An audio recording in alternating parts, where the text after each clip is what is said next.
여기 나오는 주인공 오스카 쉰들러는 1908년 출생해서 1974년 사망한 실제 인물입니다.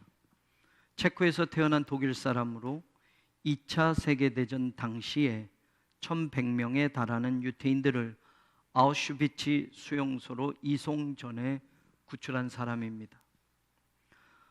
처음부터 유태인들에게 호의적인 사람은 아니었습니다.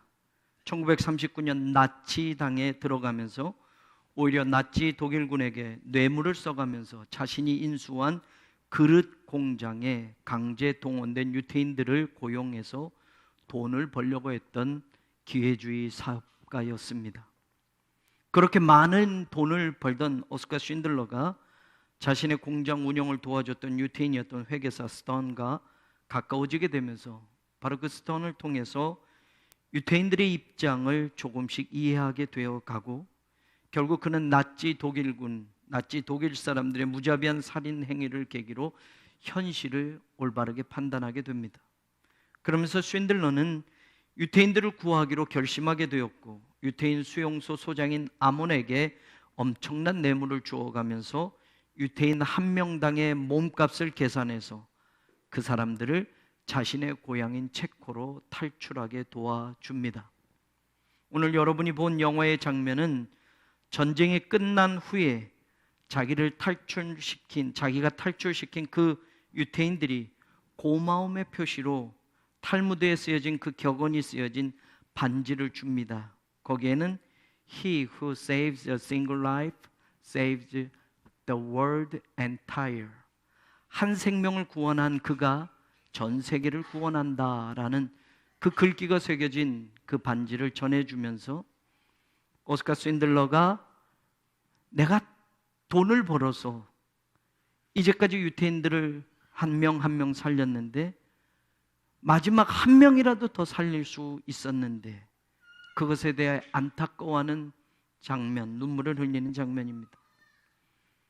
1949년 실제로 그는 아내와 아르헨티나로 이주하게 되었고, 1962년 이스라엘 홀로코스트 기념 박물관인 야드 바셈이 전시의 구조 활동에 그가 기울인 노력을 치하하면서 오스카 쉰들러에게 국가의인 칭호를 수여하기도 했습니다.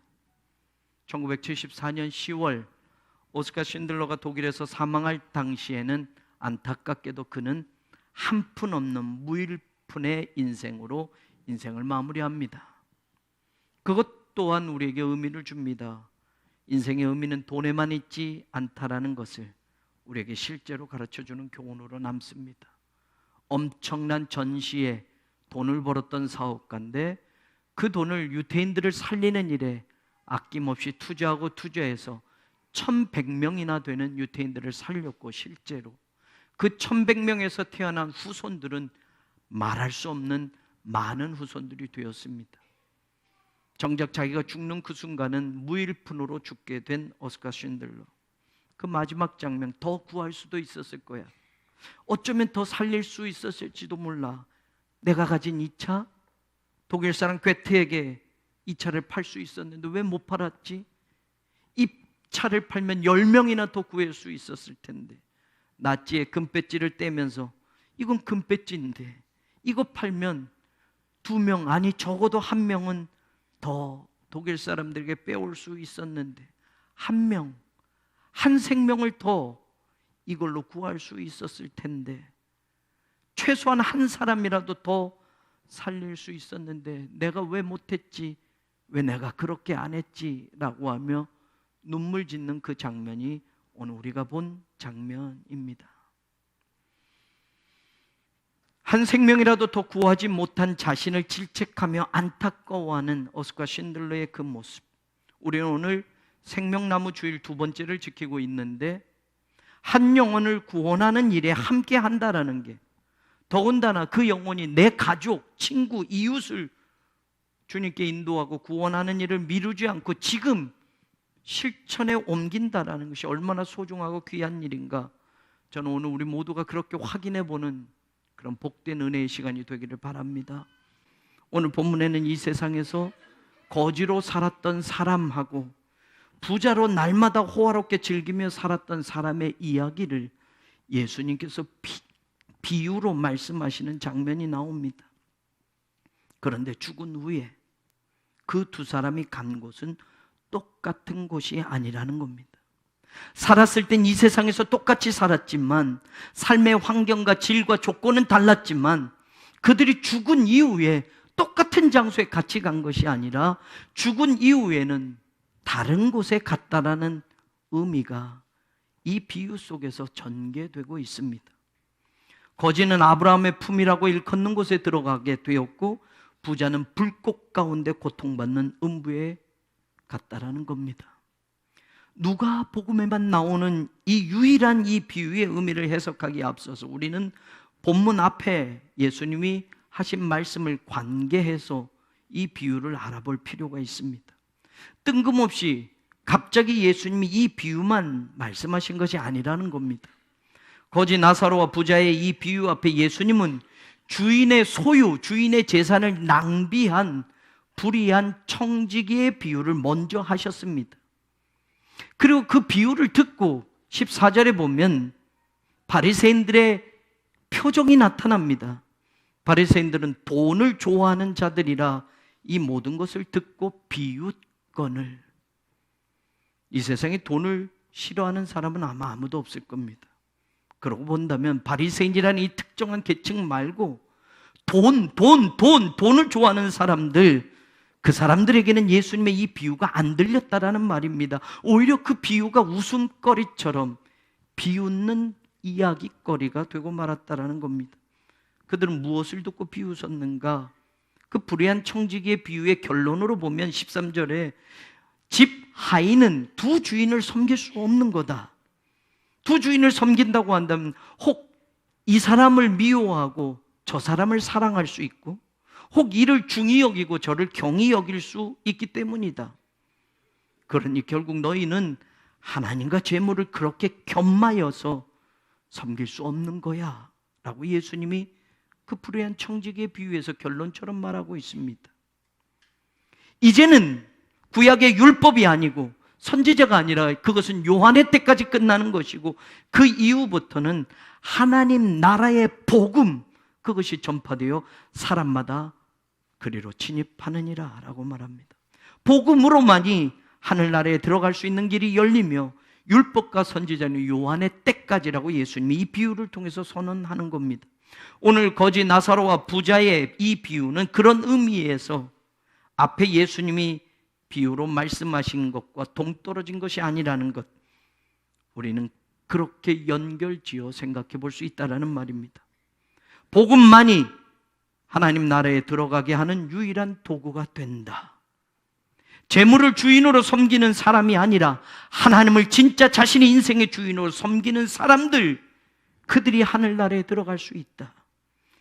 유일하게 예수님의 비유 가운데 모든 복음서에 나오는 비유에 이름까지 나오는 비유는 이 거지 나사로의 비유가 처음입니다. 그냥 비유로 말씀하실 때는 가상의 인물, 한 사람, 어떤 사람 이렇게 표현하는데 굳이 비유로 말씀하시는데 예수님이 거지의 이름은 나사로였다라고까지 말할 이유가 무엇이었을까? 오히려 말입니다. 세상에서는 거지의 이름은 별로 관심 안 둡니다. 돈 많은 사람, 출세한 사람, 높은 사람의 이름이 기억되어지지 않습니까? 세상에서는 그렇습니다. 우리나라에 돈 많은 사람, 돈 제일 많은 사람의 이름은 모두가 다 기억하지만 길거리에 지나가다 마주치는 홈리스 피플, 그 사람의 이름이 누구인지 궁금해하는 사람은 한 사람도 없습니다. 그런데 왜 유일하게 이 비유에서만 예수님은 거지를 이름까지 붙여서 이야기를 하고 오히려 사람들이 알아줄 만한 부자는 한 부자라고 이름도 없이 설명을 하고 있을까? 나사로라는 이름의 뜻은 참 중요합니다. 히브리어로 엘라자르라는 이 뜻은 God is helper, 하나님은 도움이시다, 하나님은 돕는 분이시다 라는 뜻입니다. 세상 것을 많이 가졌느냐 적게 가졌느냐에서 우리는 인생의 성공과 실패, 행복과 불행을 결정하는 것처럼 살고 있습니다. 높은 사람, 많은 사람, 위대한 사람은 그 이름이 기억되어지는 그런 이 세상을 살아가고 있습니다. 그런데 성경은 예수님이 이 비유에서 정말 말하고 싶은 것은 이 부자는 엄청난 부자요, 돈도 많은 부자요. 그런데 그 사람의 이름은 중요치 않습니다. 아무도 귀담아 듣지 않고 아무도 관심 갖지 않는 이 거지. 근데 그 사람의 이름은 나사로였어. 하나님이 도우신다라는 이름을 가지고 살았어. 그러니 여러분, 인생은 말입니다. 내가 성공했느냐 실패했느냐, 세상 것을 얼만큼 가졌느냐 못 가졌느냐가 아니라 하나님이 붙드시는 사람이냐 하나님이 버리시는 사람이냐, 그것이 인생의 마지막을 결정한다는 거 우리는 잊지 말아야 합니다. 복음은 하나님의 능력이 됩니다. 하나님이 돕는 인생이냐 하나님이 외면하는 인생이냐, 이것이 우리 인생의 마지막을 결정한다는 걸 우리는 놓치지 말아야 합니다. 그래서 복음으로만 하나님 나라에 들어갈 수 있어. 세상의 조건과 신분은 천하고 아무도 여겨지 않아도 그가 예수 그리스도를 영접하고 복음을 붙드는 사람, 그는 하나님이 도우시는 사람으로 그 인생의 마지막을 끝까지 하나님이 책임져 주시는 거야. 성경 분명히 복음은 하나님의 구원을 주시는 능력이라고 선포합니다. 복음으로 우리가 죄인에서 의인이 되었음을 가르쳐주고 있습니다. 그 복음을 받아들이고 예수 그리스도를 우리의 구원자로 고백하고 믿는 이들에게 하나님은 영원한 도움이 되시고 하나님은 영원한 구원이 되시고 하나님은 영원한 생명을 우리에게 허락하십니다. 그렇게 살지 못한 부자는 결국 죽음 이후에 음부로 가게 되었고 불꽃 가운데 괴로움과 고통 속에 있게 되었고, 그런 그에게 믿음의 조상인 아브라함이 말하는 장면이 오늘 본문에 나옵니다. 이것을 기억하라. 너는 이것을 기억하라. 너는 살았을 때 좋은 것을 받았고 좋은 것 누리고 살았고 나사로는 고난을 받았으니 이제 나사로는 여기서 위로를 받고 너는 괴로움을 받느니라. 나사로, 하나님은 도움이다. 그 이름. 거지로 살았는데 뭐가 하나님은 도움이야.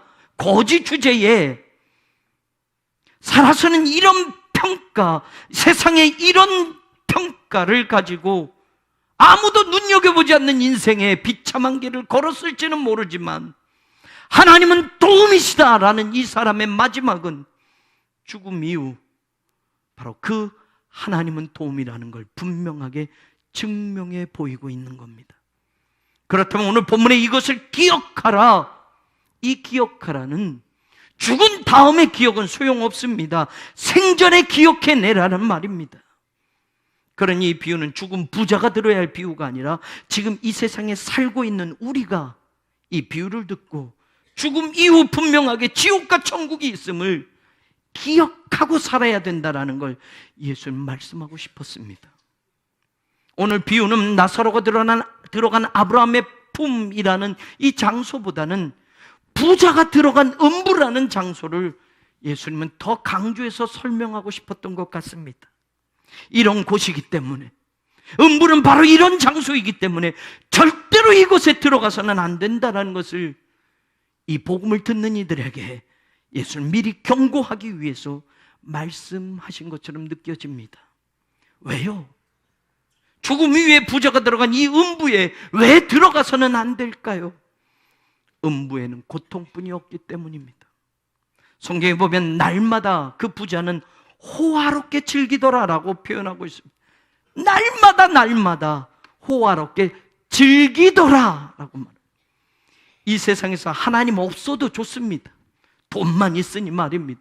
그 돈이 가지고 있는 쾌락, 그 돈이 가지고 있는 힘, 그 돈으로 살 수 있는 이 세상 것들을 누리면서 날마다 그는 호화롭게 잔치를 벌이며 살았다, 즐기며 살았다, 성경은 말하지 않습니까? 이 세상은 하나님 없이도 세상 것만 붙들면, 물질만 붙들면, 세상 것 그것들만 붙들면 즐기면서 한평생을 살 수 있습니다. 그런데 죽음 이후에 그가 들어간 음부는 고통밖에는 없는 것임을 보여줍니다.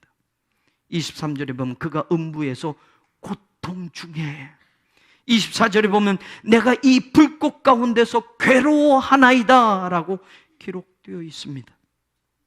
불꽃 속에 영원히 고통받는 삶, 그것이 음부라는 것이라고 오늘 예수님 비유에서 말씀합니다. 도스토옙스키 최후의 소설 브라티아 카라마조프의 형제라는 유명한 이 책에서 이런 장면이 나옵니다. 만일 지옥에서 물질이 타는 불이 있다면 사람들은 참 좋아할 것이야. 왜냐하면 불로 인해 뜨거움을 느끼는 육체의 고통 때문에 지옥에서 정말 뜨겁게 느껴야 될 마음의 고뇌를 잊어버릴 수 있기 때문에. 그러나 여러분, 음부는 육체만 태우고 끝나는 불꽃이 있는 곳이 아니라 영원히 타는 불꽃에서 영혼까지 고통받는 장소라는 것을 오늘 예수님은 이 비유에서 말씀하고 있습니다. 고통밖에는 없는 그곳이 음부이기 때문에 어느 누구도 하나님의 백성들이 그곳에 들어가기를 주님은 원치 않으신다라는 말입니다. 음부에는 하나님의 사랑이 다시는 주어지지 않는 곳입니다. 24절에 그가 아브라함에게 말합니다. 나를 긍휼히 여기사 손가락 끝에 물을 찍어서 내 혀를 서늘하게 하소서. 이 세상에서 그의 삶은 어떻습니까? 19절에 보면 자색 옷, 고운 베옷을 입고 날마다 호화롭게 즐기더라. 여러분, 자색 옷은 당시에 왕과 같은 신분의 귀족들만 입는 옷입니다. 베옷은 말입니다, 그 베옷의 무게와 금의 무게가 실제로 똑같은 금액을 가진 그런 비싼 옷입니다. 그런 최고의 옷을 입고 날마다 하루도 빠짐없이 그는 호화롭게 즐기며 사는 그런 부자였습니다. 이 세상에서는 좋은 옷, 좋은 집, 푸짐한 음식에 아쉬운 것 없이 살았던 그지만 물 한 방울 그것조차도 가질 수 없는 곳에서 손가락 끝에 맺힌 물 한 방울이라도 먹게 해달라고 애원하는 모습이 오늘 보여지고 있습니다. 그 한 방울만이라도 내 혀를 서늘하게 해줄 수 있을 것이라고 하는 그 생각은 상대적으로 불꽃의 고통이 얼마나 극심한지를 우리로 하여금 알게 해주는 겁니다. 그러나 그 음부는 그 물 한 방울도 허락되지 않는 곳이었습니다. 생전 같으면 하나님의 사랑으로 모든 잘못과 죄악이 용서될 수 있겠지만, 생전이라면 하나님의 은혜로 어떤 것도 공급받고 누릴 수 있는 기회가 있는 것이겠지만, 죽음 이후에 음부에 가서는 나를 긍휼히 여겨달라고 하는 그런 간청과 간구는 결코 받아들여질 수 없는, 하나님의 사랑이 끊어진, 하나님의 은혜가 단절된 장소라는 것을 오늘 이 비유에서 예수님은 말씀하고 있습니다. 밀러는 지옥은 하나님과의 교제가 완전히 두절된 곳이다 라고 이야기했습니다. 오늘 비유는 바로 그런 모습을 분명하게, 선명하게 우리에게 보여줍니다. 이 땅에서는 아직 기회가 있습니다. 이 땅에서는 아직도 무한한 하나님의 사랑을 받을 수 있습니다. 이 땅에서는 하나님의 은혜를 누릴 수 있습니다. 누구에게도 하나님은 그 은혜를 베푸십니다. 그런데 죽음 이후에는 하나님의 은혜는 단절되고 하나님의 사랑은 더 이상 공급되지 않는 곳, 그것이 부자가 들어간 음부였습니다. 오늘 비유를 보면 음부에서는 낙원을 볼 수 있었다라는 것이 신기합니다. 23절의 부자는 음부에서 아브라함과 나사로를 올려다 볼 수 있었습니다. 눈에는 보이지만 영원히 갈 수 없는 곳을 바라보는 고통이라는 것은 이루 말할 수 없습니다. 저희 아버님은 이북이 고향이셨고 생전에 통일 전망대나 망향의 동산에서 멀리 보이는 이북 땅을 바라보시면서 추석이나 설날이나 명절 때에는 더 안타까운 마음에 그리운 고향에 갈 수 없다는 고통을 가지고 사셨던 분이었습니다. 그러나 그 고통보다 더 여기 나오는 부자는 음부에서 지금 아브라함의 품에 그렇게 안긴 나사로와 아브라함을 바라보는 고통은 영원한 것이었습니다. 천국과 지옥을 믿지 않고 살던 사람들은 그 고통의 지옥에서 천국이 있는 것을 꼭 봐야만 합니다. 천국과 지옥을 미신처럼 여기는 사람들, 천국과 지옥 웃기지 마, 꾸며진 이야기야 라고 하며 살았던 사람들, 지옥에서 꼭 천국이 있음을 바라볼 수 있어야 합니다. 그래야 하나님은 거짓말쟁이가 아님을 알게 될 것입니다. 천국에 간 사람은 굳이 지옥을 볼 필요가 없습니다. 예수 그리스도를 믿고 부활의 소망을 가지고 살던 사람들이 당연히 하나님의 자녀들에게 예비된 그 천국에 돌아갔을 때 실제로 지옥이 있는가 없는가 확인해 볼 필요조차 없다는 말입니다. 이미 이 세상에서 천국과 지옥이 있음을 믿고 살아왔기 때문입니다. 천국이 있음을 보면서도 영원히 갈 수 없는 그곳을 바라보는 이 부자의 고통, 그것이 음부에서의 고통이었습니다. 음부에서는 또한 오늘 비유를 보면 기억이 있다는 것을 알게 됩니다. 24절에 부자는 나사로를 보내서 손가락에 물을 찍어달라고 이야기합니다. 그러나 25절에서 아브라함이 말합니다. 옛날 네가 잘 살았을 때와 나사로가 고난받고 어렵게 살던 때를 기억하라.